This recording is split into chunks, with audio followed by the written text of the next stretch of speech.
When a person grows up with a father who is emotionally unavailable and a mother who could have been loving but was very passive, children that grow up in that environment, they have to adapt, okay? And what ends up happening to these types of people, so you guys heard of the fight or flight response, correct? So that's part of your sympathetic nervous system.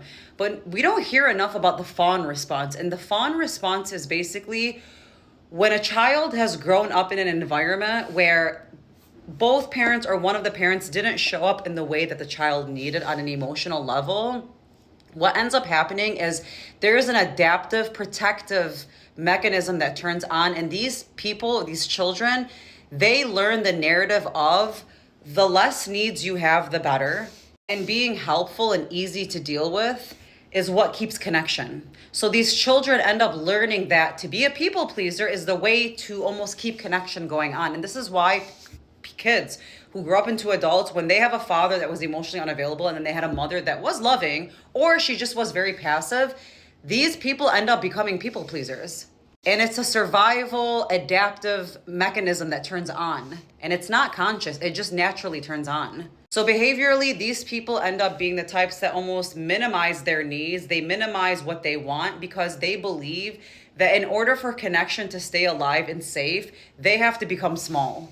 This is why I need people to really understand this is a form of adaptation, okay? Because we are human beings, we have a biology where we are designed to adapt because we're trying to survive. So we always choose the easiest thing that can help us survive, especially when you're a child. When you're a child, you're gonna grab onto any type of adaptation to almost sustain a connection. And this is why people who are people pleasers, they find it so difficult to change that behavior. The reason why is because that people pleasing behavior, it literally became a form of protection and a shield to them. So you'll notice these people have a really hard taking up space. Like, for example, if they are around people, they typically end up being the types of people that probably don't speak a lot. They don't really want to insert themselves because they feel like that's too much. And these people have a loyalty to the narrative of don't rock the boat, don't be too much, stay small so that you can stay safe. And ultimately, the reason why people grow up with this type of behavior is because, think about it, the mother, which I always say in all my videos, the mother represents the feminine energy, right? The father represents the masculine energy. So when the masculine energy that you had to rely on is absent, but then you have a feminine energy that's present, but it's very, very passive, it can be a pushover. What do you think is going to end up happening? You're going to attach to the energy that you're around. And what energy were you around?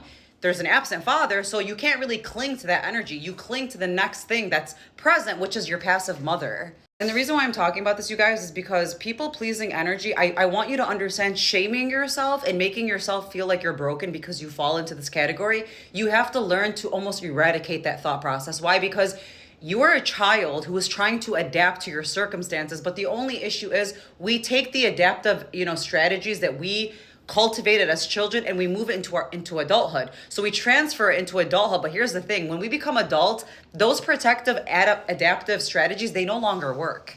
They actually derail your life and they actually hinder you from creating actual real connections. And another thing to add on to that is because the mother represents the feminine energy and the mother was passive, you are taught that in order for you to sustain reality and sustain connection, you should be passive too. And what do you think passivity equates to? People-pleasing energy. So this is just a video for you to understand where the people-pleasing energy comes from, the behavior of it, where it stems from. And obviously everybody's different. And obviously people can grow up with an emotionally unavailable father and a passive mother, and they don't always end up being exactly a people-pleasing type of person. But generally speaking, this is what the behavior ends up manifesting into.